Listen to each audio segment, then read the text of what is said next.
What new information did we learn about Wolverine in the new Deadpool trailer? The most prominent detail revealed in the latest trailer are a collection of hints regarding the fate of this Wolverine's universe, and why he was the one for letting them all down. So today, let's uncover everything we can find out about this Wolverine's reality in order to surmise what may have really happened. This Wolverine is set to be plagued with guilt and regret for not saving part or all of his reality. But here we believe that his universe did in fact survive, but not easily. While it may technically still be alive, complete with colonies that look like Mad Max and survivors traversing a post-apocalyptic wasteland. Is it possible that this is the universe where this particular Wolverine has failed, and he is responsible for these new conditions? If so, then he would be forced to revisit the site of his greatest failure, and the most likely reason for why he would need to do this is because this is where his goals overlapped with Deadpool's. That is, of course, the killing or the capture of Cassandra Nova. As for what Wolverine himself may or may not have done, there are a few theories worth considering. The first option is that Wolverine failed to act against Cassandra, who we see is going to be the primary villain of this project, and the threat in which Wade is going to be tasked with stopping.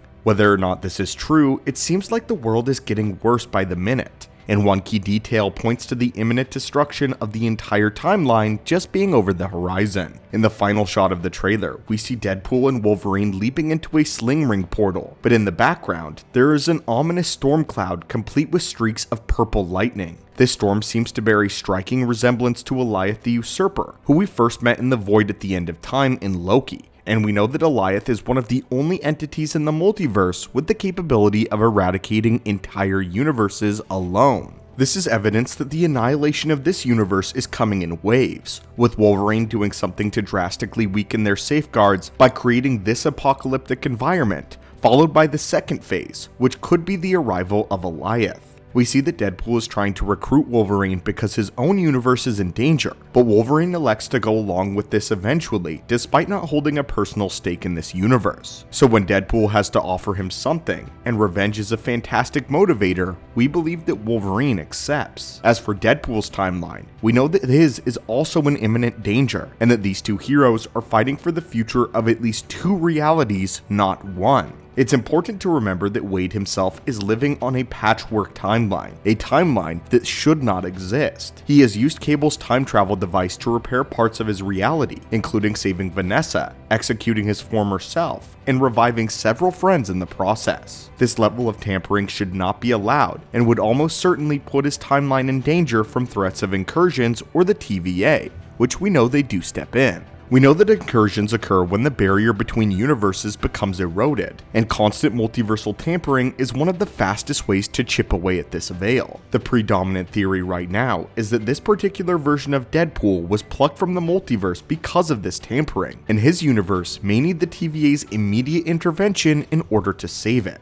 Not only does this give the TVA the perfect leverage over Deadpool, but it also feeds directly into Wolverine's trajectory that we see in the trailer. Not only can the TVA now twist Wade's arm, but it also gives Wade a glimpse into what he might end up looking like if he fails his reality. Wolverine's inability to act led him to being a depressed, drunken slob that's been drifting from bar to numb the pain. He is staring into a dark mirror of his former's potential, and the future of the timeline that he failed to save. And we know that Deadpool, who is normally the most jovial character in all of Marvel, still has a mask that he wears. Underneath, he has one of the most tragic and depressing stories of anyone, and he does care deeply for his friends. So despite whether or not he shows it, the idea of losing them again is terrifying to Deadpool. He may not act scared, but rest assured he certainly is, and by stopping Cassandra Nova, the TVA may offer him assistance to save his timeline, but we have reason to believe that this will eventually be in vain. Deadpool is slowly working his way into the main MCU, and the first trailer showed us that he yearns to join the MCU proper. Even if he gets to bring some of his closest friends with him, he is still getting ready to abandon his timeline, indicating that it might end up being that it is destroyed, or in some way, he can no longer visit it in the long run.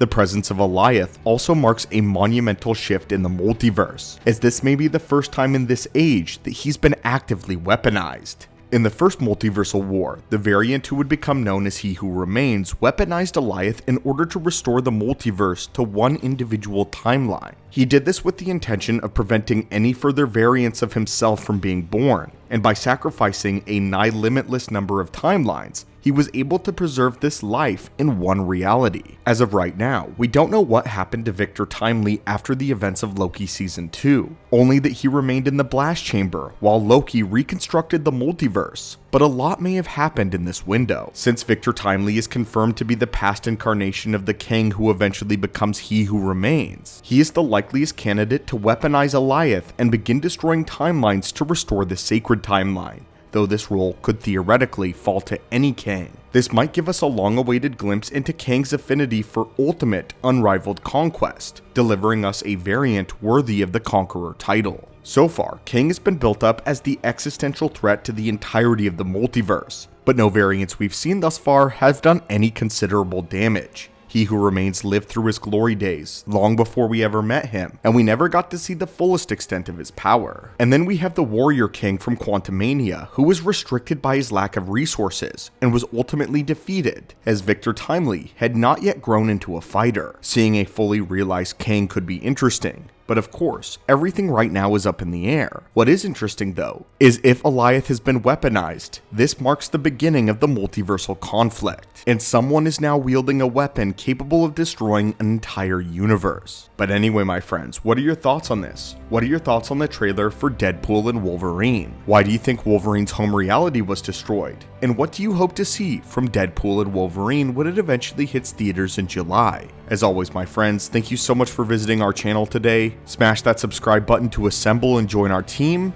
and have a great one.